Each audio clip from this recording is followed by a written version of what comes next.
Hi guys, today is day 22. We are looking at lessons 66 and 67 today. Get flipped over there. So lesson 66, we're looking at special right triangles. So there's some different properties with some of these unique triangles that we can apply to triangles that we see down the road. So they're right triangles, meaning that we have one angle that's 90 degrees, and then we have, in other examples, we have the 45, 45, 90 right triangle, and then the 30, 60, 90 right triangle. So these are special right triangles that have proportions that we can look at. Since we know this is 45 degrees and this is 45 degrees, well then sides opposite them have to be the same length. So that's something unique. 30, 60, 90 triangles, they also have a ratio between the two sides that we have. Okay. So if we look at a 45, 45 right triangle, and let's just say the side lengths are 1, we know they would both be 1 because they're equal. So then we would do 1 squared plus 1 squared, which equals 1 plus 1, which is 2. The square root of 2 is irrational, so we would just call it root 2.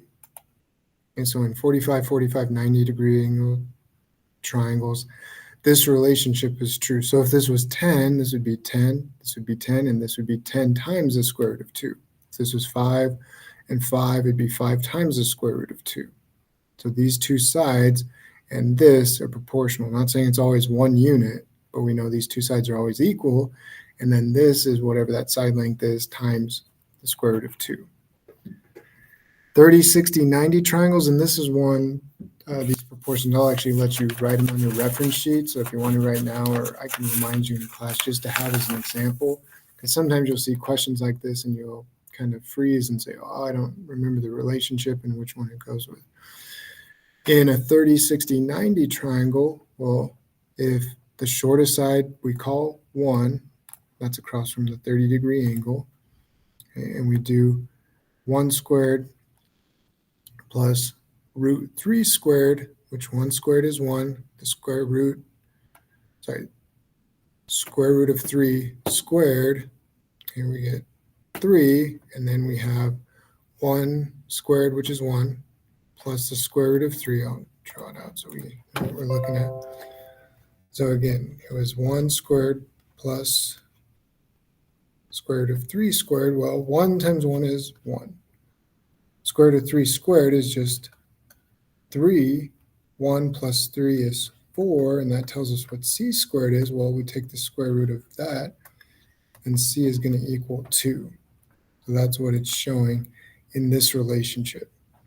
So 1 to the square root of 3 to 2. So the hypotenuse is always double whatever this is. So if this was 10, this would be 20, and this would be 10 times the square root of 3. And so we're able to use that ratio and those proportions to help us solve some missing things.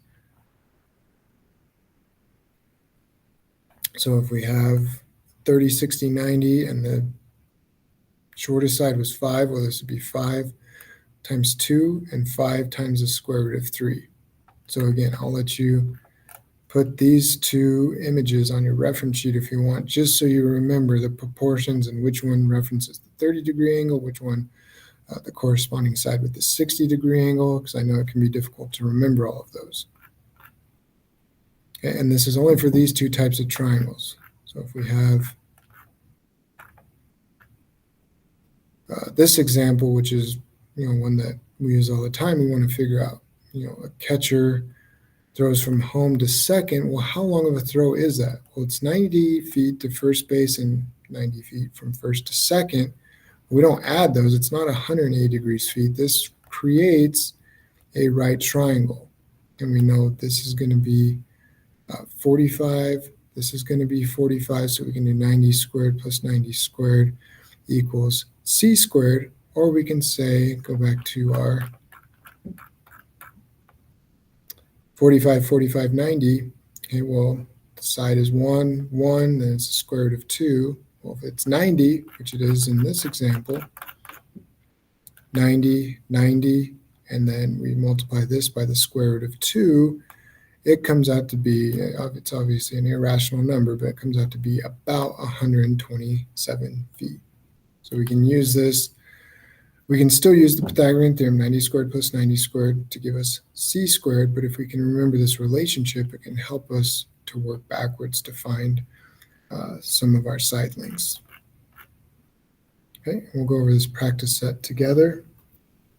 So those are special right triangles.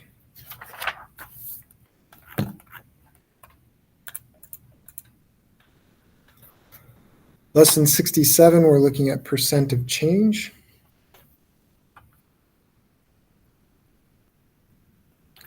So what we will have, we'll have our percent, our change, whether we went up or down. We always start at the original, which is 100%. If we go down, we minus whatever it is. If we go up, we add that. And then that's going to help us calculate our new. And then we come up with our actual count. So if Donna bought a dress at 30% off, okay, for $42, what was the original price? Okay, so we want to do our original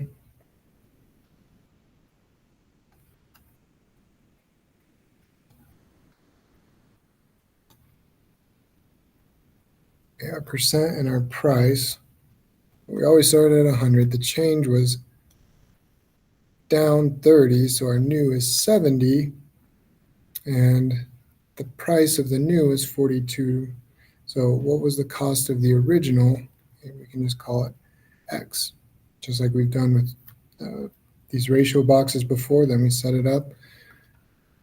100 over 70 equals X over 42. Cross multiply and divide.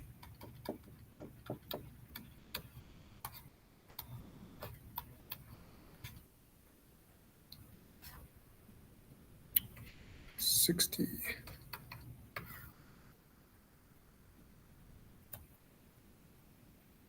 So X equals 60. So that's the new price. That makes sense. It was on sale, 30% off, which means it was 70% of the original. Again, pay attention to that. That's one thing we run into. Sometimes we see questions. It's 20% of the original or it's 20% off of the original.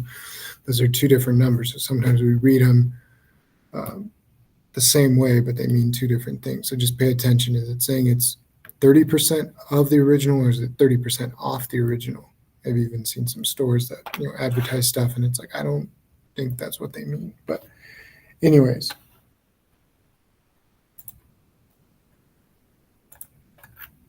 Okay, so we set it up, our percent, our actual count, fill in what we're given, and then cross multiply and divide. The median price of a house in the neighborhood rose 20% in 1 year to $288,000. By how many dollars did the median price increase? We know we have original, change, and new, percent, and price for this one. Original is always 100. So you can fill that in without even knowing. The change, it went up by 20, so the new is 120%. We were told that it moved up to $288,000. We want to know how much was the change. 20 over 120 equals the change over 288,000. Cross multiply.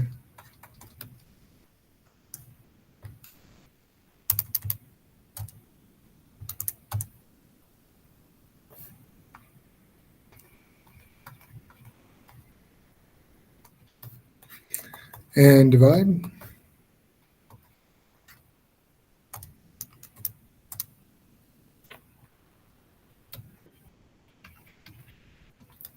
Okay, so the house, what was it asking? The median price rose by 20%, but that was $48,000. So that's pretty good. Equity of your home went up by 48,000 in 1 year, so that's not too bad.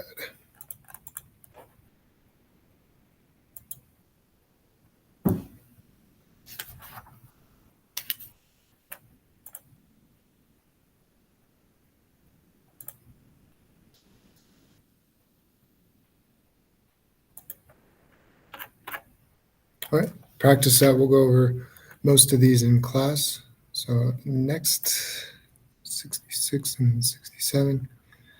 Okay, so we'll do 68 and 69 for our next lesson. This is all we have for today. See you guys.